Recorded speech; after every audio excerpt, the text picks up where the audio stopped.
அனைவருக்கும் அன்பான வணக்கங்கள். 16/12/2024 மார்கழி மாதத்தின் முதல் நாள் திங்கட்கிழமையும் திருவாதை நட்சத்திரமும் கூடி வரும் நாள்ல ஆரம்பமாகுது. மார்கழி மாதம், இந்த மாதம் தேவர்களின் மாதம் அப்படின்னு அழைக்கப்படுது. அதாவது கடவுளை வழிபடும் மாதமாகும். இறைவனை வழிபடுவதற்காக இம்மாதம் ஒதுக்கப்பட்டுள்ளதால் இம்மாதத்தில் எவ்வித மங்கள நிகழ்ச்சிகளும் நடத்தப்படுவதில்லை. சைவ ஆலயங்களிலும் வைணவ ஆலயங்களிலும் சூரிய உதயத்திற்கு முன்னதாகவே பூஜைகள், ஆராதனைகள் நடத்தப்படும். மேளதாள வாத்தியங்கள் முழங்கப்படும். சிவாலயங்களில் திருவம்பாவை, திருப்பள்ளி எழுச்சியும், விஷ்ணு ஆலயங்களில் திருப்பாவையும் பாடப்படும். விஷ்ணு ஆலயங்களில் மார்கழி மாதம் முழுவதும் திருப்பாவை பாடுவார்கள். மனிதர்களின் ஒரு வருடம் என்பது தேவர்களுக்கு ஒரு நாள் ஆகும். தை முதல் ஆணி வரையுள்ள காலம் பகல் எனவும், ஆடி முதல் மார்கழி வரையுள்ள காலம் இரவு ஆகும். இதன்படி தேவர்களுக்கு இரவு காலம் முடிகிற வைகறை பொழுது மார்கழி மாதம். மார்கழி மாதம் அதிகாலை 4 மணி முதல் 6 மணி வரையுள்ள 2 மணி நேரத்தையே குறிக்கும். சூரிய உதயத்துக்கு முன்பாக இந்த காலம் உதயமாகுவதால் பிரம்ம முகூர்த்த காலம் என்றும் அழைக்கப்படுது. பிரம்ம முகூர்த்தம் அப்படிங்கும்போது அதோடைய சிறப்புகள் நம்ம எல்லாருக்கும் நல்லா தெரியும்.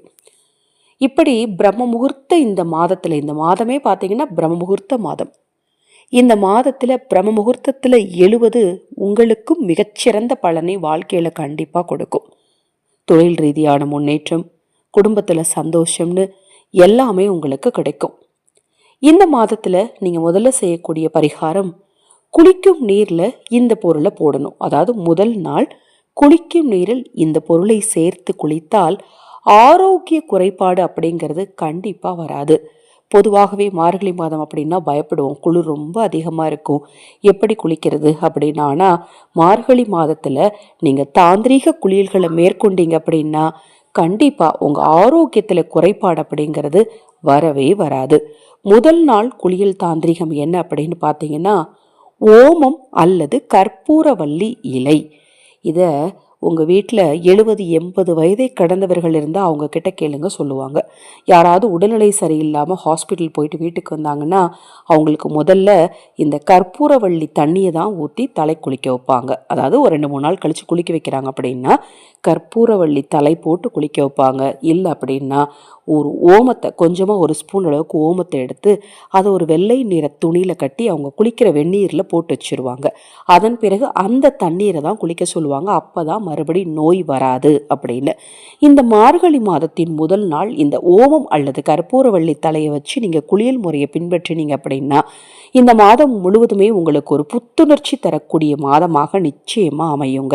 அதன் பிறகு அந்த ஓமம் கற்பூரவள்ளியில தான் நீங்கள் குளிச்ச பிறகு அந்த பொருளை எடுத்து நீங்கள் கால்படாத இடத்துல அப்புறப்படுத்திடலாம்.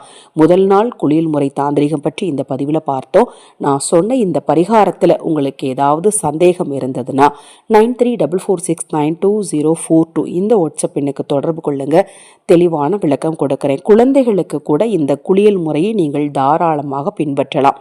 பரிகார பொருட்கள் தேவை என்றாலும் ஒவ்வொரு கிரகத்துக்கும் உரிய ஒவ்வொரு வசிய தாயத்துகள் இருக்குது. அது மாதிரி ஒவ்வொரு பெயர் ராசிக்குரிய வசிய பொருட்கள் இருக்குது. இதெல்லாம் உங்களுக்கு தேவைப்பட்டால் 9344692042 இந்த வாட்ஸ்அப் எண்ணுக்கு தொடர்பு கொண்டு கேளுங்க, தெளிவான விளக்கம் கொடுக்கிறேன்.